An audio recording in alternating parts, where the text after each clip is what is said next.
So it's been a very long time since I've done a review of any show. Been really busy with work and life and all that stuff.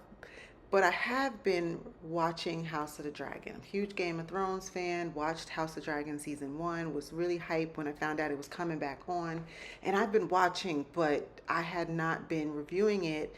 And then I watched last night and realized they only have two more episodes. So I am running out of time if I want to do some reviews. So I'm going to talk a little bit about last night's episode, which I believe was episode six, The Black Queen's Gambit. Um, because so much happened. And finally, well, this episode was much better than last week, which was a little slow. I mean, we had the dragon fights when, spoiler alert, Rhaenys died. Not tragically, I guess. She knew what she was doing. But last night's episode was good. I see where they're moving things along. But just want to touch on a couple of scenes. I'm not going to talk about the entire episode. But let's talk about Daemon. He's been in Harren Hall for I don't know about four episodes now, and they've been saying since Game of Thrones that Harren Hall is haunted, and we see that he is having some moments. He met up with old girl, the Rivers girl. I can't remember her first name, but she's a bastard, so her name is Rivers. Might be a witch. Shoot, she might not even be real. Who knows if she's in Damon's head? But he's been having all of these hallucinations and stuff, and I'm kind of over it. I mean, enough already. You went there for a purpose, to build up this army for Rhaenyra, and you haven't done anything. I mean, you had a couple conversations here and there, but you have not fulfilled your purpose, and it feels like a waste of time. Not only is it a waste of time, but you are losing your credibility. Like this thing where you're always waking up at the table and you're hallucinating, and everybody's looking at you like you're crazy because you're acting crazy. And a lot of the Targaryen, I mean, shoot, the strength of any of these families is really in the perception of them, right? And that's why I was a little upset. I don't know if it was the beginning of this episode or last one where they paraded Melis's head throughout the city. And huge mistake because the Targaryens' power is mostly linked to their dragons. And once you show that the dragons can be killed, you lose a lot of that strength, right? At least in the perception of the small folk. And him just going around acting crazy is just not a good look. We already see that some folks don't respect him, and now he's starting to give crazy, and um, it's not what's up. You're also not responding to Rhaenyra. Now, we always knew that they have issues, and there's this question of whether or not, he wants to take the crown, and if he married her just so he could rule, to be seen. And I'm okay with them like co-ruling because he balances her out. As we see now, Rhaenyra's seeming a little passive. She is a good person. She doesn't want to,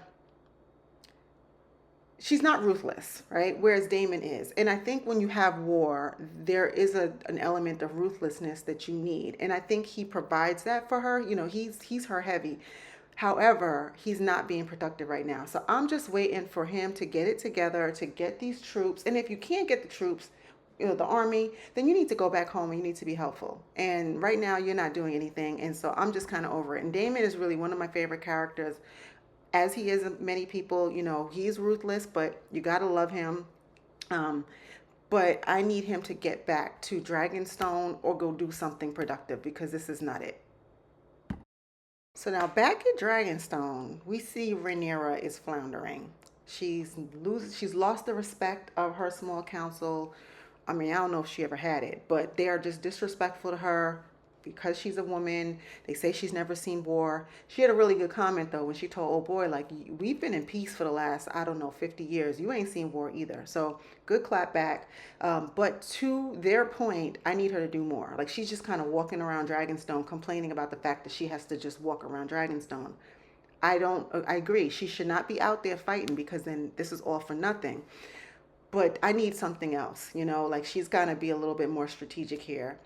Glad to hear that she is She's requested the sea snake to be her hand because that's where she will garner some of that respect because he is very highly regarded. So that's going to help a lot.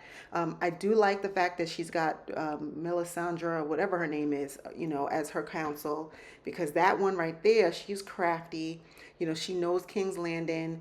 That idea of sending the food was brilliant, absolutely brilliant, because getting the people on their side is a huge aspect to this. I don't know how it's going to play out, but we see already that they're revolting because they're hungry, and Aemond clearly don't give a damn. So great tactic.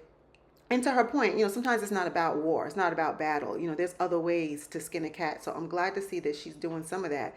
But again, that really wasn't her idea. I don't know what she's okay, well, she did come up with the dragon rider. No, that wasn't her idea either because that was Jacaerys's idea. Anywho, I just want to see more from her. I thought she was much more powerful, and I'm a little disappointed. And she needs to get it together soon because if she doesn't, people might start, pulling away because, she's not showing a lot of leadership here. And to her defense, her father wasn't the most definitive man, didn't show a lot of leadership, and I don't know how well respected he was, but he was a man, and he also was ruling during a time of peace. I like that she slapped old boy. What was her line? What did she say? It's my fault you've forgotten to fear me. That was dope. And yes, you're right, Rhaenyra. It is your fault. You need to man up in a big way. Don't stop asking questions. Stop asking for their opinion in this passive manner. You need to make some decisions as a boss. Not saying you can't run it by them, but she's just a little too passive for me right now. Jake is stepping up. I understand we don't want him out on a dragon either because we don't want the same thing to happen to Luke. But I like the way he's standing up. I see, he's broadening his chest. He's got some ideas. He's being proactive. He flew down to the twins. Great idea. He's cutting deals. He's making deals on behalf of the blacks. He's going to be somebody she's going to need to rely on a little bit more. Is it just me or is he giving some Jon Snow tease? Like I don't know if it's the hair or whatever, but every time I look at him, I'm seeing Jon Snow. This kiss with her and I don't know if I'm saying her right. Is it Melisandre? If it's not, don't comment. I don't remember the girl's name, but we all know who I'm talking about. I don't know how I feel about this. I get it. I mean, I understand they have a bond and they're creating some kind of a sisterhood.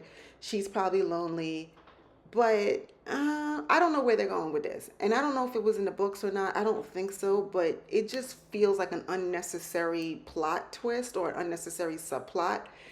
And it's a little weird because they both have been with Daemon. I mean, I know that in this world, there's a lot of this, there's incestuous stuff and this ain't nothing in comparison to that, but I just don't really see the need for it. And if Melisandre ever turns on her, that could be really bad. So I just don't want her getting too close to her or too vulnerable with her because I don't wholly trust her. But yes, Rhaenyra, you need to step it up somehow. You need to do a little something. I see what you did with the Dragon Riders, and you're trying to get some more folks so that you can utilize the dragons you have because, it is turning into a dragon war. But I still need to see some more leadership on your behalf. Now, back at King's Landing, we see Alicent dealing with the repercussions of her children. I have no sympathy for this woman. None. I had a little bit in the beginning when her father was running her and when she was forced to marry Viserys. But when she made that turn and she started to mess around, she started befriending Christian Cole and hating on Rhaenyra, that's when I was done with her. And as time is going, it seems like she's just making it worse and worse. First of all, you raise these trash children, okay? They're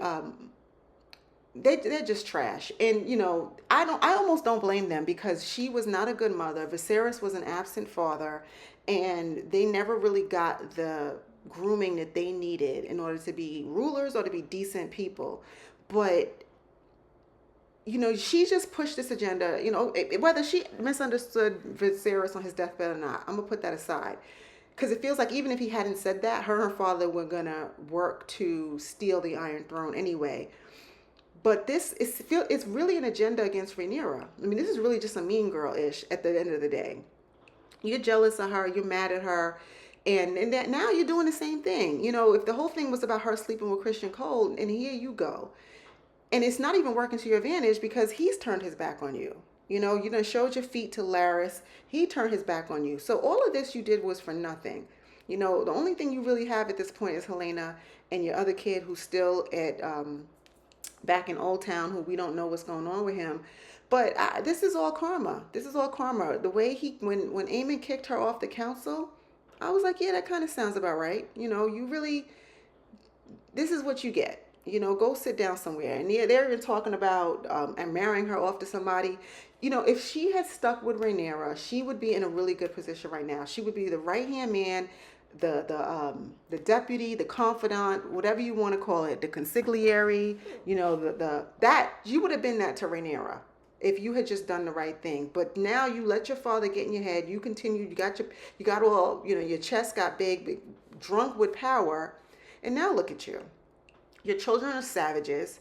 You have no say. You have no support from anybody. It's just, when they threw the fish in her face, I laughed because that's what you get. That's exactly what you get. And I'm seeing now that she's starting to realize this. She even had a little bit of a window of opportunity when Rhaenyra went to go see her in the Sept and was like, "Hey, listen, let's stop this." But again, she's wrong and strong, and just talking about it's too late. Well, yeah, it is too late, and now your whole family is going to. I don't want to give any spoilers away. And again, I don't know if the show is going to stick to the book, but you're going to suffer as a result of this because you could not use your own mind and you could not leverage the power you did have to do the right thing. And it's all coming back to haunt her. And I just, whatever happens, happens now. I don't feel no kind of way I don't feel no sympathy for her. I do, however, have sympathy for Aegon. And I know that he was a real bastard in season one, and I don't even remember all his crimes. I know he had some bastard children out there. There's this, I know that he forced himself on some folks, but I feel bad for him. Like, this kid never really had a shot. He was born into a really contentious situation. Like I said before, his mother was not present. His father, at the time he came around, was sickly and didn't really give him the tools that he needed to be his successor because he never really planned for him to be his successor, right? So this whole concept of him being the first son really meant nothing until they made it something.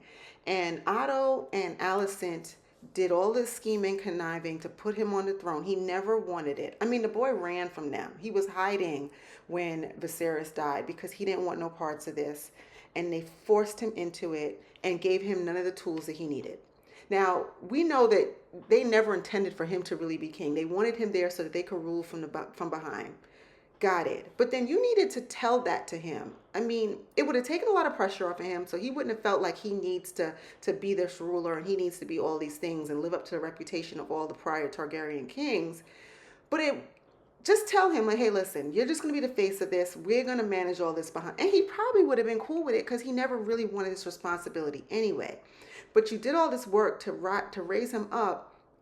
And then once he tried to do the job, you cut him off at the knees. They were so disrespectful to him. When listen, and this goes back to the karma for Alicent.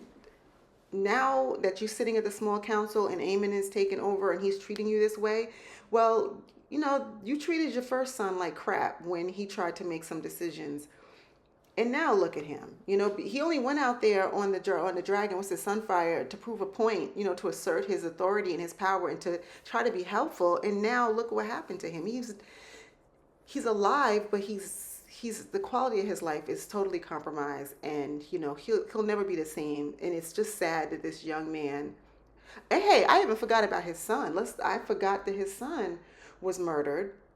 Let's not forget that he suffered that loss, and all of this is because of his parents. That's all. They are 100% to blame, and his trash brother, who, again, that's on Alicent too, because you saw the signs of him. You saw the signs last season that he was going to be this person, and you should have reeled him in, and you didn't, and now it's coming back to bite you.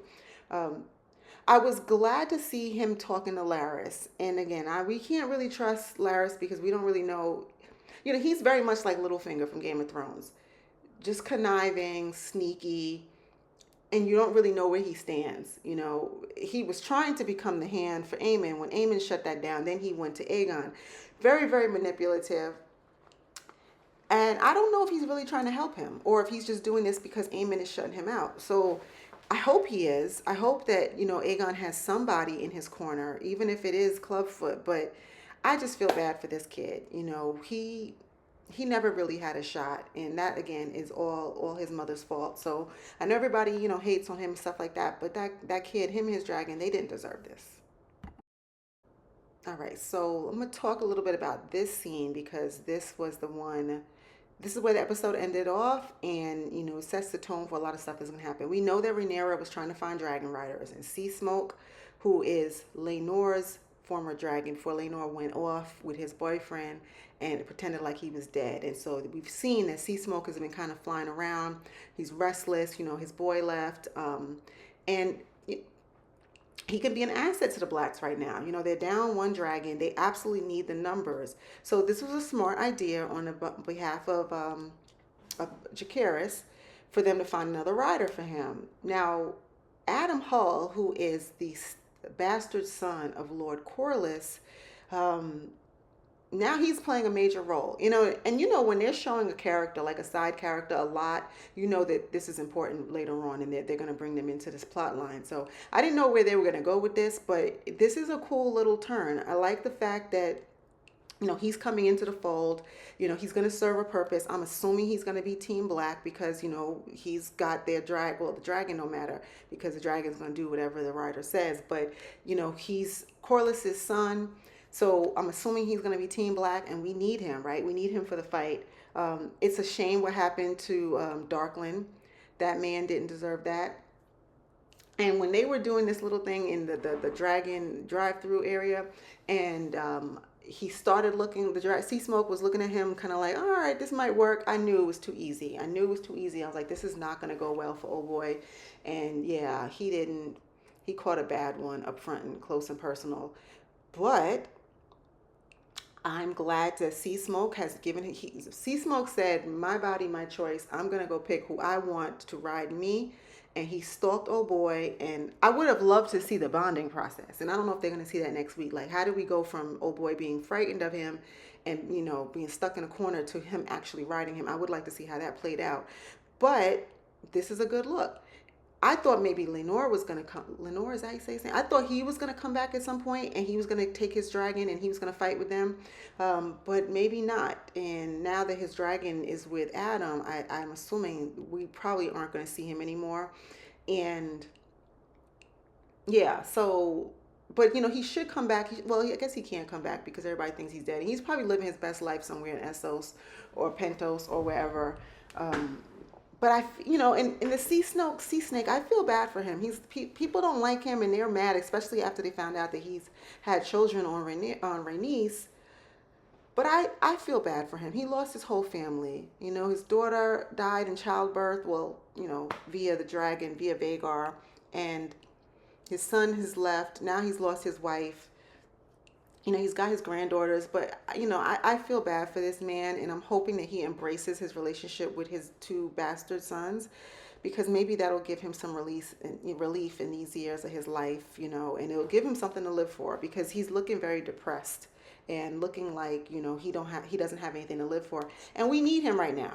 Rhaenyra needs a good hand for the queen, so I'm hoping that this kind of brings him back, and he finds his A game again, and he can really help the Blacks because they need it. I am disappointed in how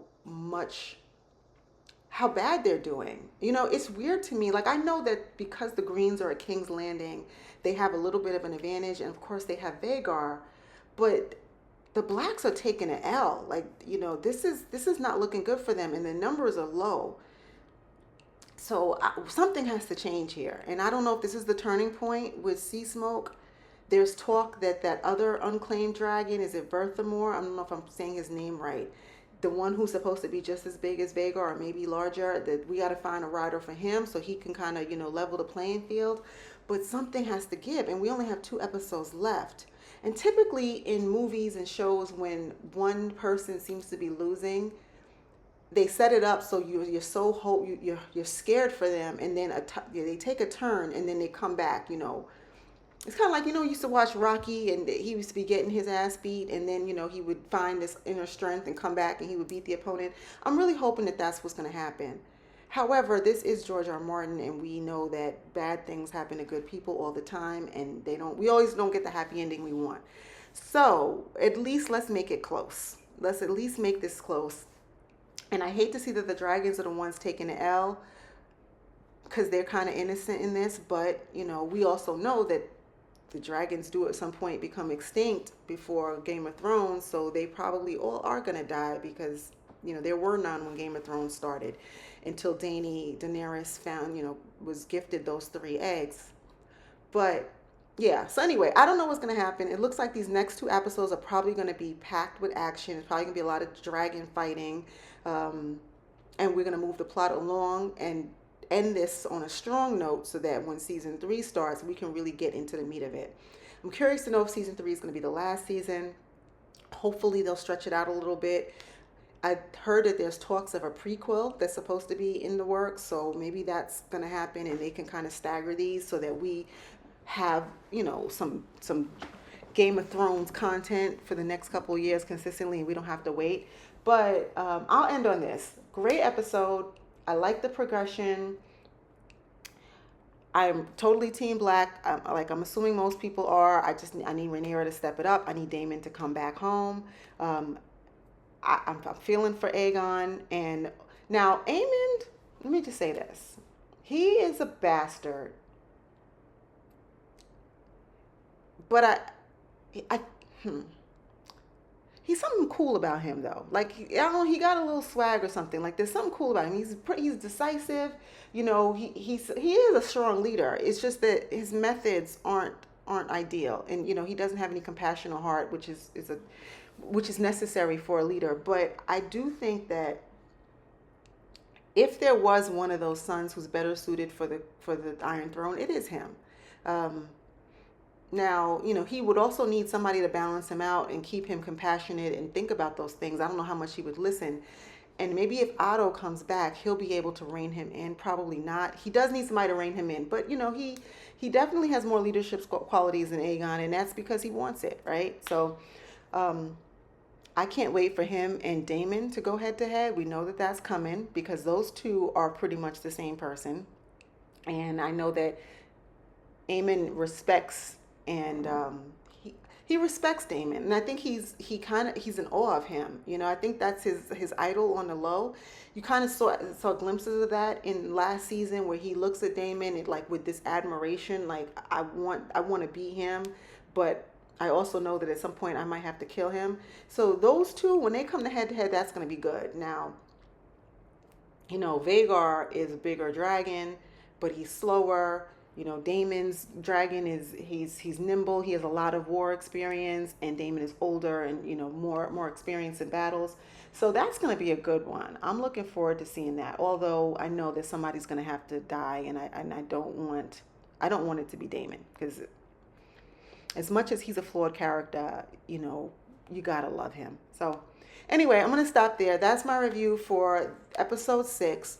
I will be back next week to do a review of episode 7, and obviously of the finale. But drop down in the comments, let me know what you thought about this episode, and I'll see you next week. Don't forget to like and subscribe.